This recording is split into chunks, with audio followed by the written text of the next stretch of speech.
오늘 우리에게 주시는 하나님의 말씀은 고린도후서 13장 1절에서 13절 말씀입니다. 나는 지금 세 번째로 여러분을 방문하려고 합니다.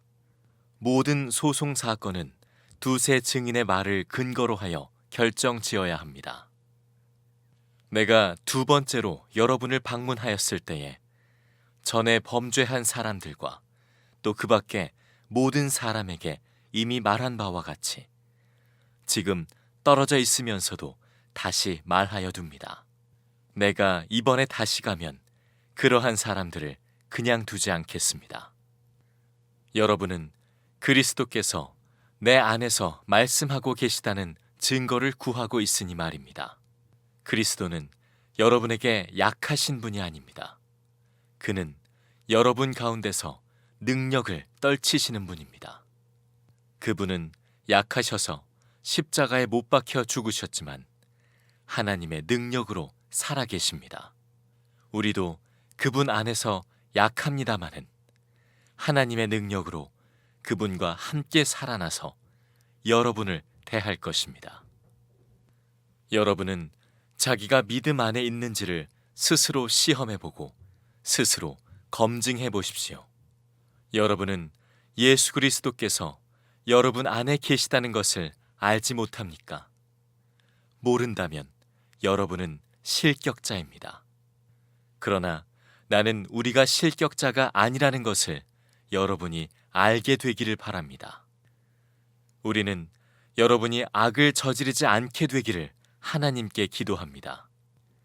그것은 우리가 합격자임을 드러내려는 것이 아니라 우리는 실격자인 것처럼 보일지라도 여러분만은 옳은 일을 하게 하려고 하는 것입니다. 우리는 진리를 거슬러서는 아무것도 할 수 없고 오직 진리를 위해서만 무언가 할 수 있습니다. 우리는 약하더라도 여러분이 강하면 그것으로 우리는 기뻐합니다. 우리는 여러분이 완전하게 되기를 기도합니다. 내가 떠나 있는 동안에 이렇게 편지를 하는 것은 내가 가서 주님께서 주신 권한을 가지고 사건들을 처리할 때에 너무 엄하게 대할 필요가 없게 하려는 것입니다. 이 권위는 여러분을 넘어뜨리라고 주신 것이 아니라 세우라고 주신 것입니다. 끝으로 말합니다. 형제 자매 여러분, 기뻐하십시오. 온전하게 되기를 힘쓰십시오. 서로 격려하십시오.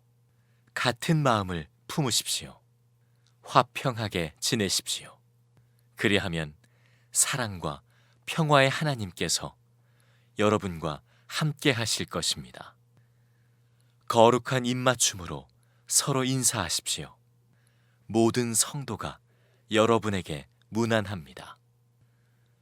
주 예수 그리스도의 은혜와 하나님의 사랑과 성령의 사귐이 여러분 모두와 함께 하기를 빕니다.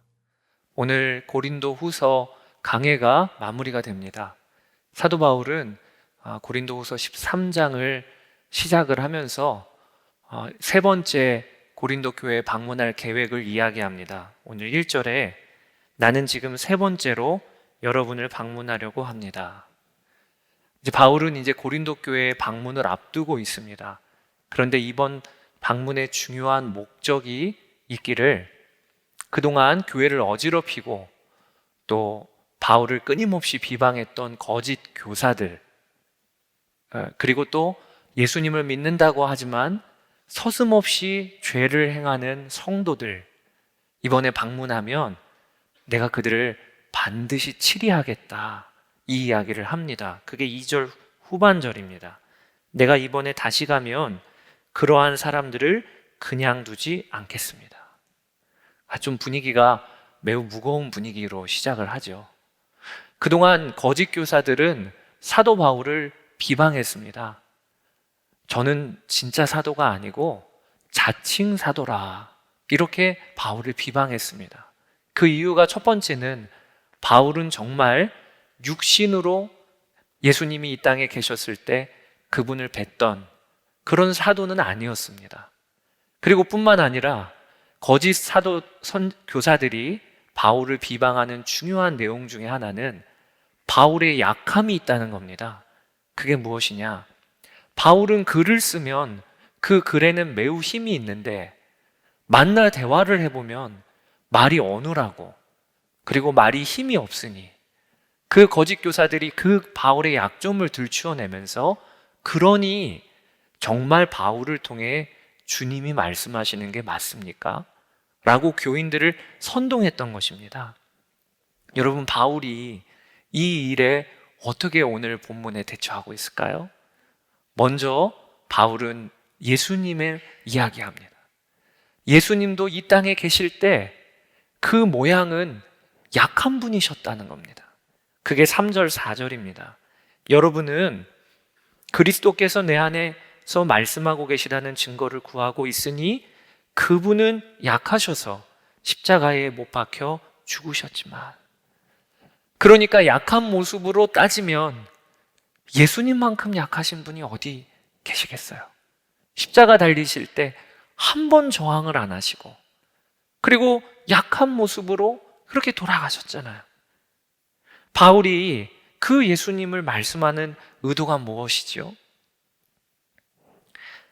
거짓 교사들은 바울은 약한 자다, 말도 어눌하다, 부족한 것이 많다, 이렇게 선동을 하는데 그게 중요한 문제가 아니라는 겁니다.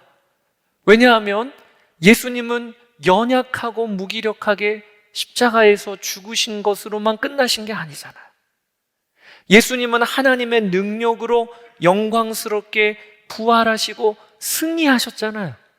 바울은 그 주 안에서 나도 강하다, 그렇게 오늘 고백을 하는 겁니다. 4절에 그분은 약하셔서 십자가에 못 박혀 죽으셨지만 하나님의 능력으로 살아계십니다. 우리도 그분 안에서 약합니다마는 하나님의 능력으로 그분과 함께 살아나서 여러분을 대할 것입니다. 그러니까 바울은 거짓 교사들의 공격에 예수님도 약하셨지만 하나님의 능력으로 살아나신 그 예수님이 우리 앞에 계시고 나도 약합니다만 나도 그분 안에서 살아나서 여러분을 대할 것입니다. 여러분, 이 바울의 고백을 우리가 먼저는 붙잡게 되기를 원합니다. 우리에게 가장 중요한 것은요, 내가 약한 자냐 강한 자냐가 아니고요, 내가 예수 그리스도 안에 있는 자인가 아닌가, 이게 중요한 겁니다. 우리가 알 것이 이 자리에 누구라도 약한 모습이 다 있습니다. 다른 이와 비교해보면 난 왜 이렇게 부족할까? 난 왜 이렇게 약할까? 난 왜 이렇게 없는 게 많을까? 그런 고민들이 다 있으실 겁니다. 또 세상 보기에 아무리 다 강한 자라 하더라도 언젠가는 나이가 들고 몸이 병이 들고 약할 때가 옵니다. 그러니까 우리 모두는 다 약한 자입니다. 그런데 거기에서 끝이 아닙니다. 십자가에서 연약한 모습으로 달려 돌아가신 주님이 하나님의 능력으로 부활하셨잖아요.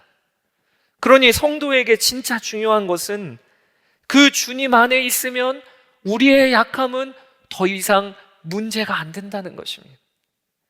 바울은 그 믿음으로 자신을 보았던 거예요. 나는 약하다. 그러나 나는 주님 안에 있으므로 나의 약함이 아무런 문제가 없다. 이게 바울의 자기 정체성이었습니다. 오늘 그 눈이 우리 가운데 열리기를 원하는 겁니다. 나는 누구입니까? 나는 약한 자예요. 그런데 더 중요한 것은 주님이 내 안에 계시고 나도 주님 안에 있어요. 이게 우리를 보는 중요한 정체성인 거예요. 또 다른 사람을 볼 때도 그렇게 보아야 하는 것입니다. 제가 서남목자교회 올 때 정말 처음으로 이력서를 써보았습니다. 이력서를 쓸 때 나의 소개서이니까 어떻게 하면 조금이라도 나를 더 어필할 수 있을까? 잘 보여야 하니까 그래서 있는 거 없는 거 다 지어 짜냈습니다. 어떤 상을 받았고, 무슨 자격증이 있고, 사역하면서 무슨 결과를 얻고, 열심히 나의 강함을 드러내려고 이력서를 썼습니다. 그런데 면접을 보러 왔는데 담임 목사님과 부목사님들이 쭉 자리에 앉아 계시더라고요. 그 모습 자체로도 엄청 중압감이 있었습니다. 근데 그 앞에 앉아서 면접에서 첫 번째 받은 질문이, 담임 목사님이 이렇게 질문하셨어요. 전도사님은 하나님이 선한목자교회로 어떻게 인도하고 계십니까? 너무 당황스러웠어요. 예상 질문이 아니었습니다. 저는 그동안 사역을 어떻게 했습니까? 그동안 어떻게 학교 생활했습니까?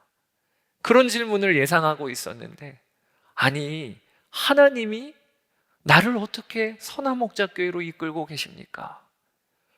어떻게 답해야 될지 깜깜하더라고요. 저는 그동안은 면접이라고 하면 나의 강함, 잘하는 거 드러내서, 아, 이 교회가 이 전도사님이 쓸만한 분이구나, 참 쓸면 참 교회에도 유익이 되겠구나, 그게 면접인 줄 알았어요. 그런데 면접을 보러 온 목회자인 저에게 가장 중요한 질문은 하나님이 나를 어떻게 인도하시는가? 하나님이 정말 부르신 게 맞는가? 그거라는 걸 왜 몰랐을까요? 얼마나 부끄러웠는지. 그렇게 시작한 게 12년 전입니다. 12년 동안 선한목자교회에서 사역하면서 끊임없이 하나님의 말씀 앞에 서보는 겁니다. 하나님은 살아계시고, 하나님은 나와 동행하시고, 하나님은 내 삶을 오늘도 인도하시고 말씀하시고, 그러면서 제게 달라진 것이 있어요. 이제는요, 사람을 볼 때도, 이전에는 그 사람이 어느 학교 나왔는가, 무슨 직업인가, 이거를 먼저 보았습니다. 그런데 어느새 제 마음에 보는 눈이 바뀌어요. 저분이 정말 하나님과 동행하는 분인가? 믿음 위에 서 계신가? 그런 사람을 만나면 그렇게 좋습니다. 또 저 스스로 볼 때도 바뀝니다. 오늘 하루 주님이 기뻐하시는 일을 했는가? 그리고 그것을 예수동행 일기에 매일 기록을 해보는 거죠. 이번 한 주간도 주님과 동행했는가? 그게 저를 바라보는 기준이 되었어요. 오늘 사도 바울이 5절에 고린도 교회 성도들에게 간절히 호소합니다. 여러분은 자기가 믿음 안에 있는지를 스스로 시험해보고 스스로 검증해 보십시오. 여러분은 예수 그리스도께서 여러분 안에 계시다는 것을 알지 못합니까? 모른다면 여러분은 실격자입니다. 바울은 지금 고린도 교회 교인들에게 약하냐 강하냐, 누가 말을 더 잘하냐, 누가 능력 있냐, 이거 중요한 거 아니라, 오직 바라보고 점검해야 될 것은 주님이 정말 함께 계신가? 내가 그것을 정말 알고 있는가? 이 믿음 위에 굳건히 서서 오늘 하루도 살고 있는가? 이것 가장 중요한 거라고 그렇게 갈망하면서 이야기하고 있는 거예요. 여러분, 우리 보는 눈이 바뀌어야 합니다. 아무리 좋은 사람이라도, 모든 것 갖추고 있어도, 지금 예수 그리스도께서 함께 계신지는 전혀 모르고, 그러면 그게 무슨 뜻이지요? 자기 뜻대로 살고 있다는 거예요. 나의 강함 의지에서 살고 있다는 거예요. 그러면 오늘 본문에 뭐라고 나오냐? 실격자입니다. 이게 하나님의 기준이에요. 여러분은 어떠십니까? 합격자이십니까? 내가 지금도 주님 나와 함께 계심을 믿고 이번 한 주간 가장 중요한 사실이 있다면 내 안에 주님 계시다, 이게 나에게 가장 중요한 사실입니까? 요즘에 참 누구라도 할 것 없이 어려운 시기를 통과하고 있습니다.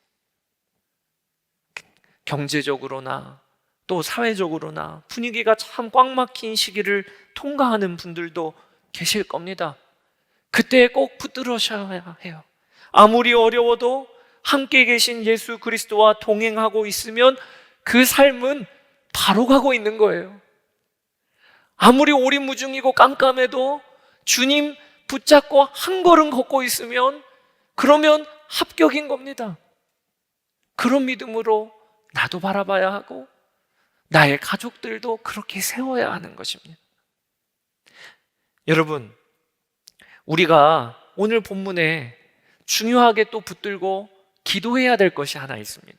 그게 무엇이냐? 하나님이 함께 계신 삶의 증거가 우리의 삶 가운데 분명히 나타나야 한다는 것입니다. 예수 그리스도가 내 안에 계시다. 이 믿음 너무 중요합니다. 이 믿음으로 나도 바라봐야 하고 다른 이들도 바라봐야 합니다. 그런데 이 믿음과 동시에 중요한 것이 이 믿음에 따른 열매예요. 열매. 살아있는 믿음이라면 반드시 우리의 삶을 바꿉니다. 살아있는 믿음이라면 반드시 우리의 삶의 열매를 맺습니다. 그 열매가 우리의 삶 가운데 맺어지고 있는가? 이것도 오늘 우리가 검증해야 돼요. 그리고 그렇지 않다면 이게 우리의 기도 제목이 돼야 해요. 바울은 고린도 교회 성도들에게 여러분은 여러분 안에 예수님 계신 것을 알지 못합니까?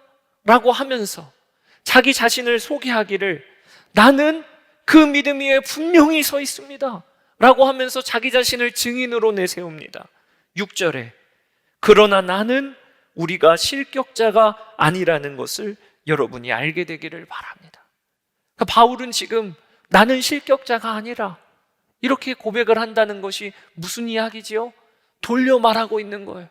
나는 지금 예수 그리스도와 동행하고 있습니다. 그러면서 자신의 삶에 분명한 두 가지 증거를 이야기하고 있어요. 저는 오늘 우리가 그것을 붙들게 되기를 원하는 것입니다. 여러분, 우리의 가정에서 우리의 자녀들에게, 남편과 아내에게, 우리의 직장 동료들에게, 그리고 교회 성도들에게 나는 실격자가 아닙니다. 나는 분명한 증거가 있습니다. 이렇게 고백할 수가 있어야 합니다. 주님이 우리를 그렇게 이끌어 주세요. 그저 믿지요. 주님 함께 계신 건 믿지요. 이렇게 안위하고만 넘어갈 일이 아니라 주님이 함께 계신 자에게는 반드시 열매가 맺혀진다고 하셨어요.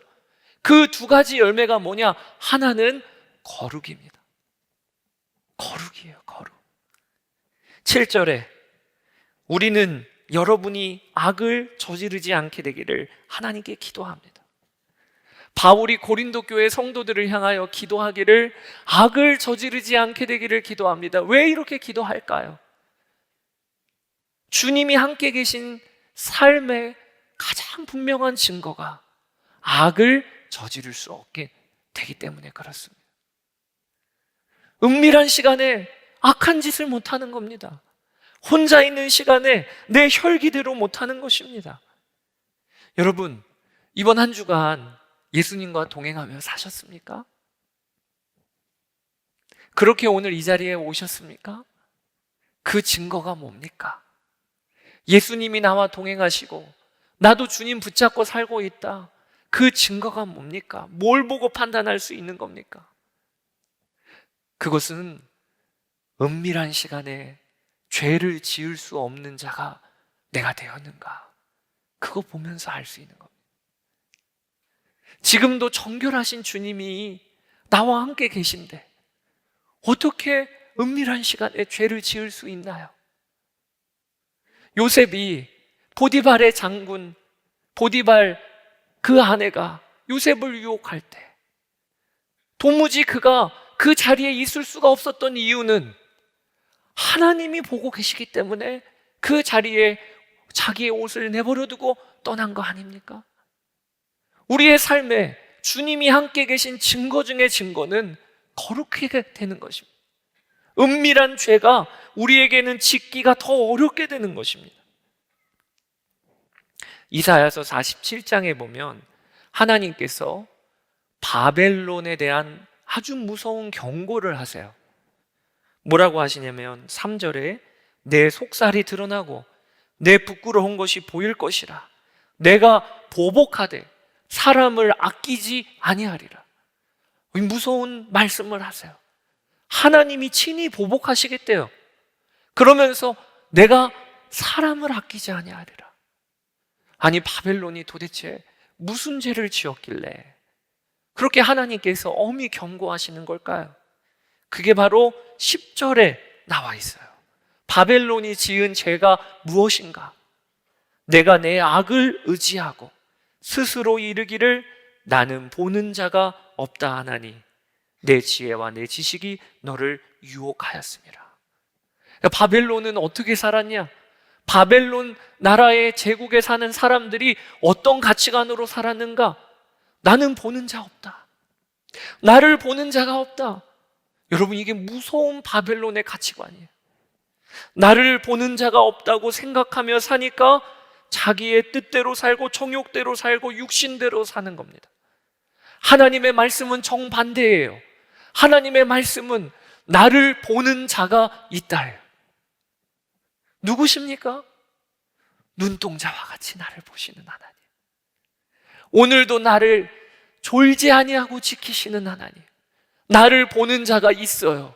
그게 성도의 고백인 것입니다.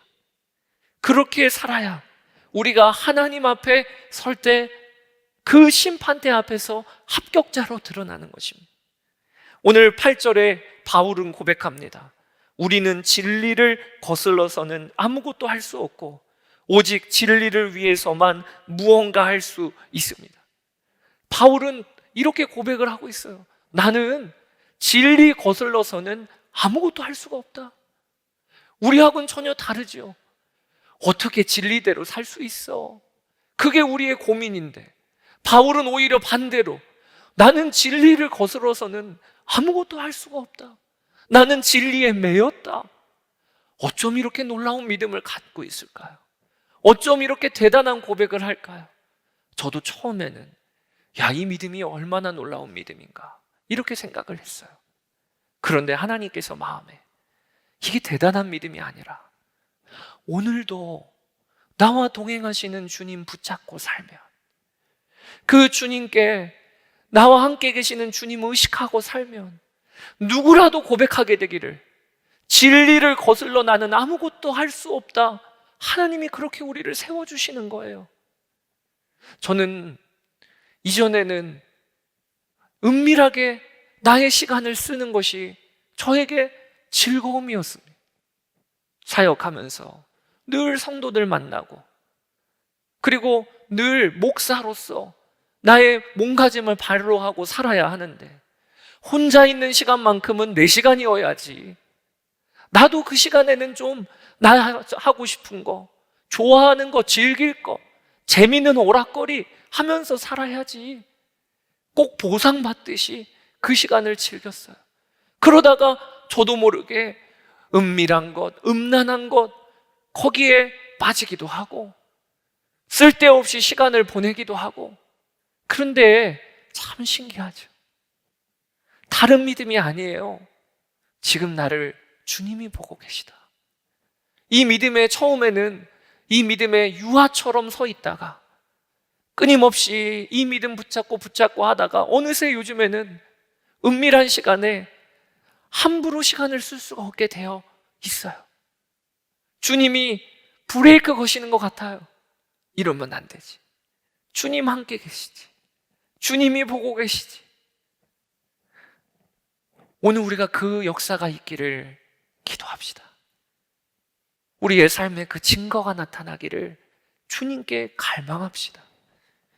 그리고 주님과 동행하는 삶의 또 중요한 증거 하나는 사랑입니다. 사랑. 바울은 우리는 실격자가 아닙니다. 이렇게 고백하면서 오늘 고린도 후서 13장 곳곳에 사랑의 고백을 담고 있어요. 7절, 우리는 여러분이 악을 저지르지 않게 되기를 하나님께 기도합니다. 그것은 우리가 합격자임을 드러내려는 것이 아니라 우리는 실격자인 것처럼 보일지라도 여러분만은 옳은 일을 하게 하려고 하는 것입니다. 바울이 이렇게 이야기하고 있어요. 나는 실격자 되어도 좋으니까 사랑하는 나의 고린도 교회 성도들아, 당신들은 합격자가 됐으면 좋겠다. 바울이 그렇게 고백하는 거예요. 바울의 마음은 지금 성도들을 향한 사랑으로 절절히 끓고 있어요. 9절에 우리는 약하더라도 여러분이 강하면 그것으로 우리는 기뻐합니다. 나는 약해도 여러분 강하면 그게 나의 기쁨입니다. 그렇게 탈 많고 말 많던 고린도 교회 성도들을 바울이 오늘 본문에 보면 진심으로 사랑하고 있는 거예요. 그러니까 처음에 시작할 때 내가 가면 가만두지 않겠다. 실은 이 말도 엄밀히 말하면 가만두지 않겠다는 말이 아니고요. 내가 가서 너희들이 바로 서 있는 걸 보기를 나는 너무 원해 라고 하는 말씀인 겁니다. 10절에 내가 떠나 있는 동안에 이렇게 편지를 하는 것은 내가 가서 주님께서 주신 권한을 가지고 사건들을 처리할 때 너무 엄하게 대할 필요가 없게 하려는 것입니다. 이 권위는 여러분을 넘어뜨리라고 주신 것이 아니라 세우라고 주신 것입니다. 마치 부모가 자녀들이 싸울 때 너희들 그만해, 가만두지 않을 거야, 혼날 거야, 각오해, 그렇게 말하는 부모의 심정이 뭡니까? 진짜 혼내려고 그러는 겁니까? 그게 아니라 싸움을 그치고, 그리고 아이들이 스스로 반성하기를 원하는 거지요. 바울이 꼭 그와 같은 심정이에요. 내가 가면 가만두지 않겠다, 이 말은 너희들이 섰으면 좋겠다. 내가 이렇게라도 말해서 정신 차리면 좋겠다. 그게 바울의 마음인 것입니다. 저는 이 바울의 고백을 보면서 정말 예수 그리스도와 동행하는 자에게 나타나는 분명한 증거가 이거구나. 사랑이에요, 사랑. 바울을 향해서 고린도 교회 성도들은 그렇게 거짓 소문을 퍼뜨렸어요. 그러면 화날 일 아닙니까? 한번 복수해줘야 되는 거 아니겠습니까? 그런데 바울의 마음은 사랑이에요. 나는 너희를 사랑한다. 예수님과 동행하는 자에게 반드시 일어나는 변화가 사랑이에요. 왜 그렇죠? 여러분, 주님이 나를 어떻게 바라보시나요? 오늘도 예배의 자리에 나온 한 사람 한 사람을 바라보는 예수님의 눈이 어떠실까요? 우리가 아직 원수 되었을 때 하나님께서 그 아들을 내어주셨어요. 주님의 눈은요, 사랑이에요. 그렇게 부족한 게 많고 또 하나님을 말씀을 어기고 살았던 나여도 오늘 이 예배의 자리에 나와 있는 나를 보시면서 춤추고 기뻐하시는 게 우리 하나님 아버지의 마음이거든요. 또 나와 함께 있는 그 사람, 나의 마음을 괴롭게 가시같이 찌르고 마음을 어렵게 하는 그 사람을 바라보는 주님의 눈은 또 어떤 눈이실까요? 그래, 잘못했지 저가. 그래, 세상에 저런 이가 어딨니? 이런 눈으로 바라보실까요? 아니에요. 그를 향하여서도 주님의 눈은 사랑이에요. 하나님이 세상을 이처럼 사랑하사 독생자를 주셨으니 그게 주님의 눈이에요. 그러니까 우리가 주님과 동행하면서 우리의 삶에 나타나는 증거 중에 증거가 사랑인 것입니다. 얼마 전에 교회 홈페이지에 한 성도가 자신의 예수 동행 일기를 올려주셨어요. 2020년 11월 27일 일기를 기록을 해놓으셨습니다. 제목이 주님과 동행하며 알코올 중독자와 버티며 살고 있는 집사입니다. 이렇게 자신을 소개하시고는 그리고 거기에다가 자신의 예수 동행 일기 한 토막을 올려주셨어요. 제가 그대로 읽어드릴게요. 30년 주님을 믿고 살았는데 오늘은 다르다. 2년이 되어가는데 퇴근길이 처음으로 홀가분했다. 남편이 집에 있는 날에는 돌아가는 길이 도살장에 가는 것 같았고 교통사고로 죽으면 좋겠다고 생각할 때도 많았다. 매일 몇 시간씩 폭언을 듣는 것 정말 어렵다. 천국 욕심에 자살은 안 되고 주님이 데려가기를 바란 것뿐이다. 오늘도 남편이 술 마시고 있다는 딸의 메시지를 받고 집에 간다. 그런데 마음이 깃털처럼 가볍다. 주님이 내가 너와 함께 같이 퇴근하고 있다는 마음을 주셨기 때문이다. 어린이가 아버지의 손을 잡고 가는 느낌이고 든든하여 세상 무서운 것이 없고 마냥 좋다. 집에 도착하니 남편이 술상 앞에서 포건하고 있다. 주방에 와서 남편이 마실 보리차를 데우며 주님께 물었다. 주님, 힘드시죠? 저도 힘들어요. 하는데 얼마나 행복했는지 모른다. 술주정하는 남편도 이렇게 멋진 하나님을 만나기를 기도했다. 여러분, 어떻게 이런 변화가 일어나죠? 주님과 동행하는 자에게 나타나는 놀라운 변화예요. 주님이 함께 계시는 게 분명하니 주님이 나와 퇴근을 같이 하고 계셔요. 주님도 나와 함께 힘들어 하세요. 그 주님을 바라보니까 그 보는 눈이 다 바뀌게 되는 겁니다. 바울이 그랬던 거예요. 나를 그렇게도 음해하고 거짓 소문을 퍼뜨리는 저 고린도 교회 성도들. 그런데 주와 동행하다 보니까 주님은 사랑이시네요. 그러니까 바울도 고백하는 거예요. 내가 당신들을 사랑합니다. 이 증거가 우리의 삶에 나타나기를 기도합시다. 세상 사람들은 우리의 믿음의 고백을 듣지 않습니다. 그 믿음의 고백과 함께 나타나는 우리의 삶의 열매를 봅니다. 그게 바로 거룩과 사랑입니다. 바울은 지금 고린도 교회 교인들 만나기를 준비하고 있습니다. 그런데 여러분, 우리가 알아야 합니다. 우리 예수님도 우리 만나러 오고 계십니다. 우리도 예수님 앞에 설 겁니다. 그때 책망할 것이 없는 자로 우리가 준비해야 합니다. 앞으로 먼 일 아닙니다. 이 자리에 있는 우리 누구라도 할 것 없이 곧 설 겁니다. 주님 앞에 설 겁니다. 그때 우리의 열매를 주님께 올려드릴 수 있어야 합니다. 주님 보세요. 거룩의 열매예요. 주님 보세요. 사랑의 열매예요. 그날을 우리가 꿈꿉시다. 우리 이 시간 함께 기도하겠습니다. 세상에 합격자가 많습니다. 어떤 시험에도 합격하고 어떤 시험에도 합격하고. 그런데 그 합격하려면 얼마나 힘듭니까? 얼마나 노력을 많이 해야 합니까? 그런데 우리 주님에게 있어서도 합격자가 있어요. 그런데 그 합격자는요, 진짜 은혜예요. 주님과 동행만 하면 된대요. 그러면 주님은 합격자라고 하셔요.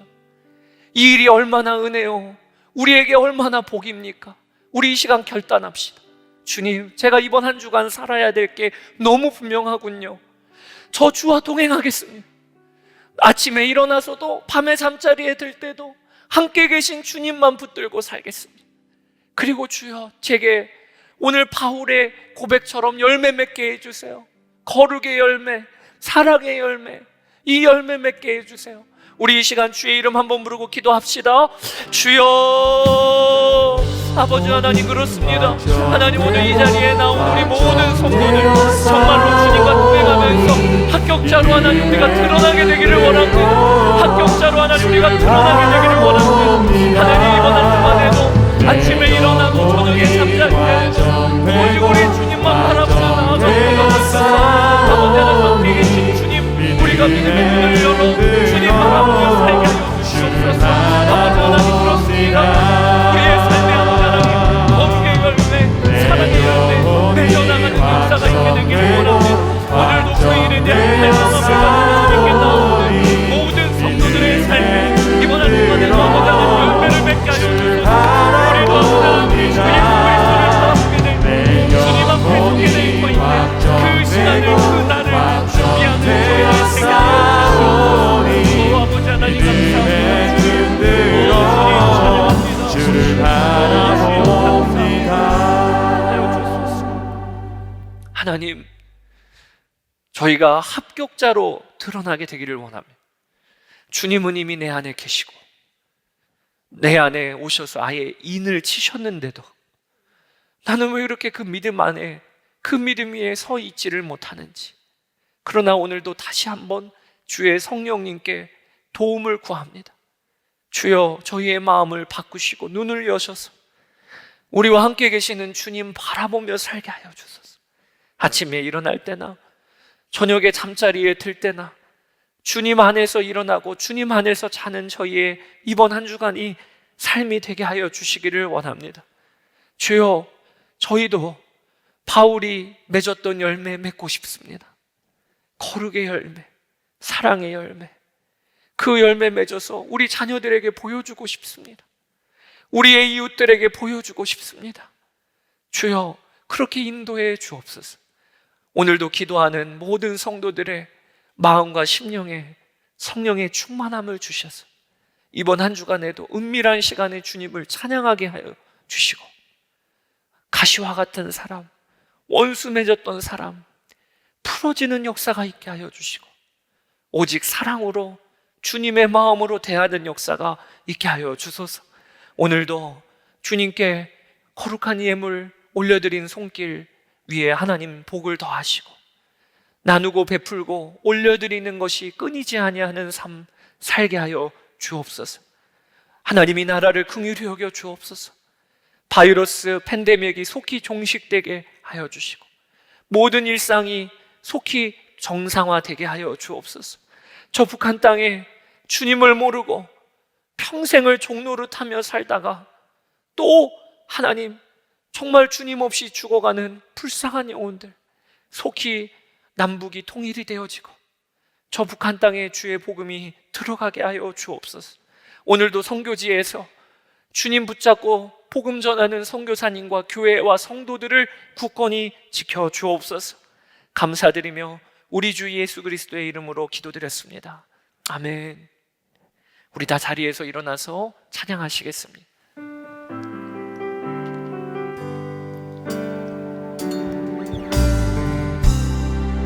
모든 상황 속에서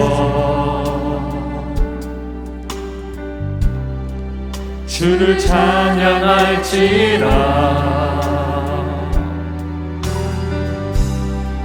주는 너의 큰 상급,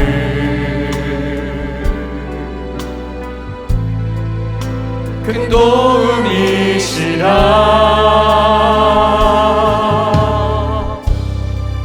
주의 얼굴 구할 때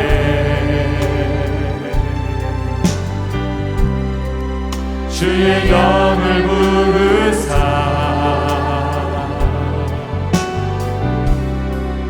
크신 사랑 안에서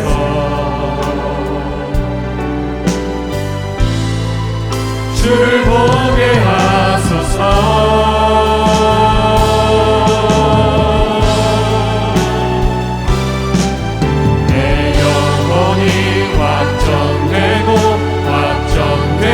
싸우니 믿음의 눈 들어 주를 바라봅니다.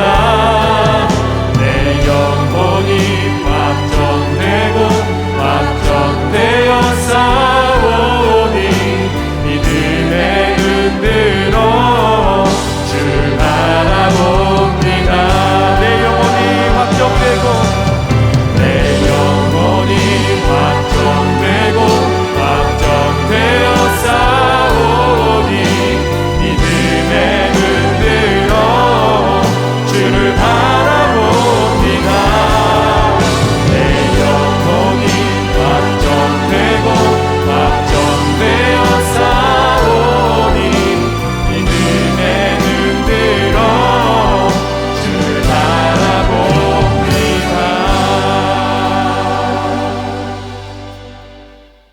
우리 구주 예수 그리스도의 크신 은혜와 아버지 하나님의 무한하신 사랑하심과 성령님의 교통하시고 교제하심이 주를 사랑하여 예배의 자리에 나와 전심으로 주님을 높인 모든 성도들 위에, 그 가정과 또 이 나라 위에 영원토록 함께 하시기를 축원하옵나이다.